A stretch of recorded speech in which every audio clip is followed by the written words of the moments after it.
When I have a thought, I gotta let it out. It's a bright spot that I can't even doubt. My opinions, my point of view, even if things are a little chopped and screwed. So yeah, even if you disagree. So yeah, even if I'm not in your pedigree. So yeah, especially if you agree. So yeah, so yeah. Good morning, good afternoon, good evening, wherever and whenever you're listening to it. Welcome to the So Yeah podcast with your girl, Caroline M. Diamond. I want to talk about a hard-hitting topic today. Hard-hitting. And I know that everybody's thinking about it, so I might as well say it. The topic I have to talk about is, I think, personally, my opinion, let's make that clear, my opinion, the best form of art is music. Crowd, what do you have to say? Nothing, because I know that you all agree, and you should agree, because without music, what would we have? Absolutely nothing.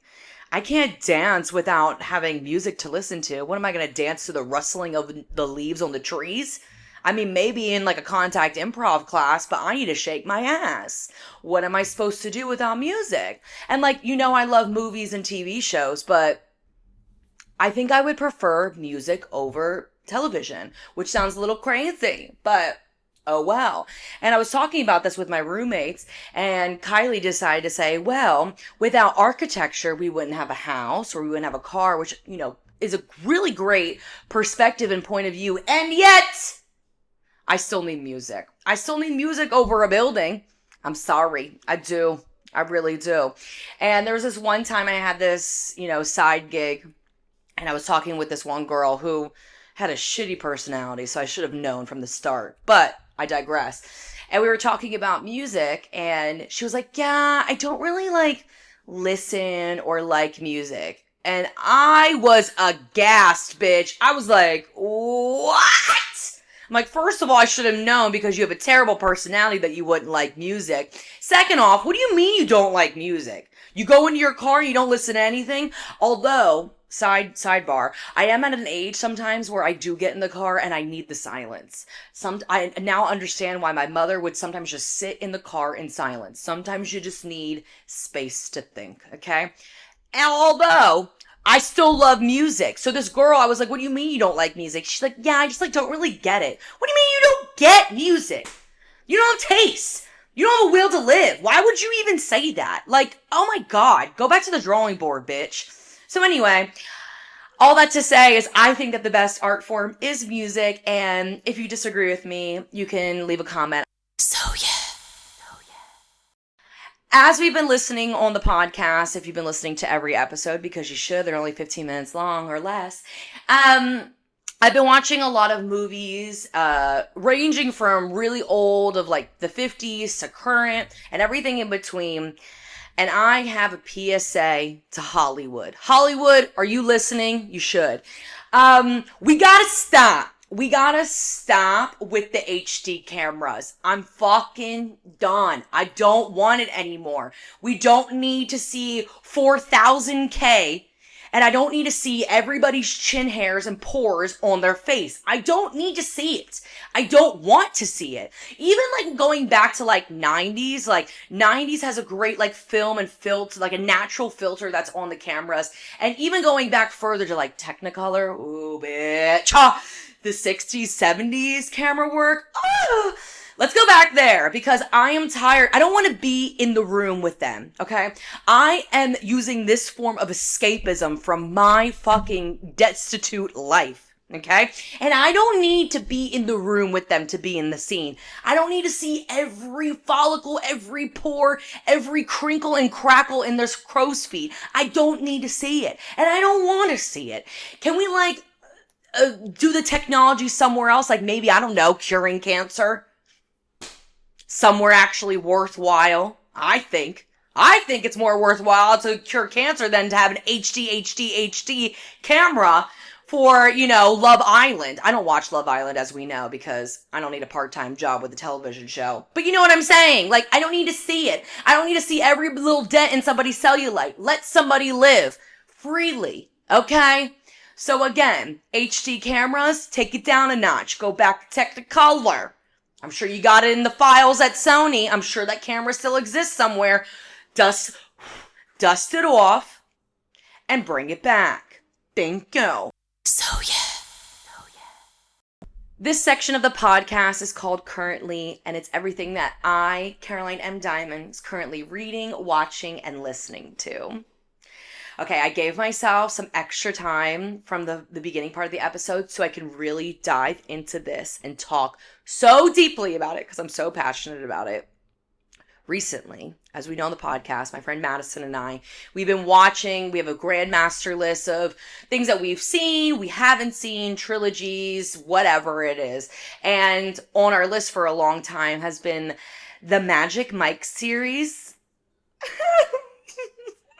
I'm literally kicking my feet on it. Oh my God, it was so good. So the first movie came out in 2012 and I definitely saw it in theaters. I'm pretty sure that I saw it with Shar. I get my taste from somebody, might as well be my mother, okay? And the first movie is a little deeper, it's a little headier. There's a little more substance to it. It's talking about drugs and making money and partying and all that kind of stuff. And what's crazy is that it's kind of like Channing Tatum's biopic, go off, King. Obviously this is about his life, his story. And the first movie is really good. I love seeing Matt Bomer play straight. Yes. Joe Manganiello. Oh my God, Joe Manganiello. That last name just rolls off my tongue. Joe Manganiello. Absolutely. I'm sweating. I'm warm up here and I'm warm down below. Hello. So they end up going to the stripper convention and along the way they meet Jada Pinkett Smith, who owns a brothel. Go off, queen. We love a woman-owned business, black-owned business. Hey. And so they convince, I guess, Channing Tatum's character, he used to work for her or someone. Who cares about the plot? Honestly. Give me the torsos. And at the end, they perform at the stripper convention. And I swear to God, it's 17 minutes of pure cinematic perfection. Okay? So all the men do their own little dance, make a little love, get down tonight type beat. And then we have Channing Tatum do this side-by-side choreo with Twitch, rest in peace. Holy shit. First of all, they're amazing opposites. So congrats to getting that. Okay. They do this 3-song medley and oh my God, the second song, literally, I had tears running down my legs. For real. It was the Niagara Falls. I had to watch this specific scene multiple times in one evening. And then so much so, I took it under my jurisdiction and I decided to film it on my phone because I need that memory to live on forever. The way that they are grinding, I need somebody to grind on me like that. Hello. Amen. Can the congregation say amen? Amen. Okay. It was so good. I loved the movie. The movie really set up, I would say, for the live show. And I have been blessed and highly flavored that I have seen the live show twice. The first time I saw it, I actually saw it with my mom and my stepdad. Again, I get taste from somebody. It's going to be from Shar. We all love torsos in this house. So we see the live show. It's amazing. Go to Vegas. It's amazing. And after the show, there's a woman MC of the show. And they both looked at me and they were like, you have to be the MC of this show. So my parents even get it. They understand that I need to be, corralling the troops, get the crowd together, and then be surrounded by these shirtless men that are dancing. Amen. Amen. So I've tried to audition for the MC position in the past. This is now my open call audition. I'm trying to be the MC of the Magic Mike show. I would be amazing. I would be incredible, show-stopping, never been done before type shit, okay? And we have the third movie, which the third movie, not necessarily like my favorite. It basically was just like promo for like the live show, which I'm like, go off, get your promo, but we didn't really need it. And what I have to say about the entire Magic Mike trilogy is the female leads are the worst cast leads in any trilogy. The first one, I don't even know her name. She has to be a Nepo baby because I have no idea how she made it onto that set. She has terrible acting quality off the island. Then in the second one, it's Amber Heard, which... ugh. And then we have Salma Hayek in the last one, which I love Salma, okay? But she don't need to be doing that. She's got a billionaire husband, which is probably why she wanted to do it, because he probably is a billionaire, but he probably is... So if you want to experience joy, life, and the will to live, watch the Magic Mike trilogy, especially the second one. I will be rewatching the second one over and over. As for what I'm listening to, they've been in my mix of songs for the past few years, and they're like the music that I like to listen to when I don't really want to like hear some boom boom cat and a keek. Because sometimes your brain just needs to shut off. Even as a pop girl myself, sometimes I need to cool it, okay? So most of the time, I'll just hit on that John Mayer. Everybody knows that when I'm going through it, and you get in my car, and I hit that John Mayer, uh-oh. She is not okay. That mental health is low on the floor. So, it's either John Mayer, or I love to listen to Krungbin. For $10, try to spell Krungbin off the top of your head. You won't be able to. And the way I could describe Krungbin is like...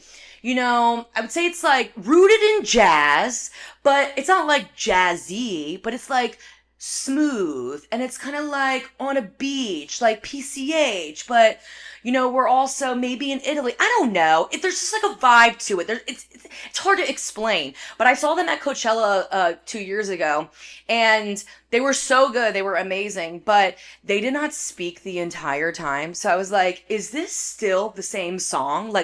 Because they have that kind of cadence. They don't really sing on their tracks either. So they're amazing, and they're like the songs I like to listen to, like early in the morning when I don't want to fall asleep at the wheel, or late at night when I don't want to fall asleep at the wheel and I need something to hear, but I don't want like sound. So Krungbin for your pleasure, okay? As for what I'm reading, I just started this book, so I can't really speak too much on it. A Great Big Beautiful Life by Emily Henry. And you know, I've read the heavier books this year, Women Who Run with Wolves, Demon Copperhead, and I just need schlop. I just need to read like at least like 5 or 6 books that have literally no purpose in life, love, and just to kind of like schmutz it through, and it's really kind of doing that for me. I've read all of Emily Henry's books, and could I tell you the difference between any of them? No, they just sound like a bunch of white people to me, which sometimes I like to play into that fantasy, you know? I don't know if you could hear or see, I am also very pasty white, and sometimes I like to live in that lifestyle, just a little bit, because I don't like to claim my people at all. No, white people are not my people, but sometimes for the plot, I will. Thank you so much for listening to this week's episode. If you made it this far, I'd love to have you. It's only 15 minutes, so if you didn't make it, we gotta build that stamina up in the brain, babes. And if you liked it, tell everybody. And if you didn't, tell nobody. So yeah!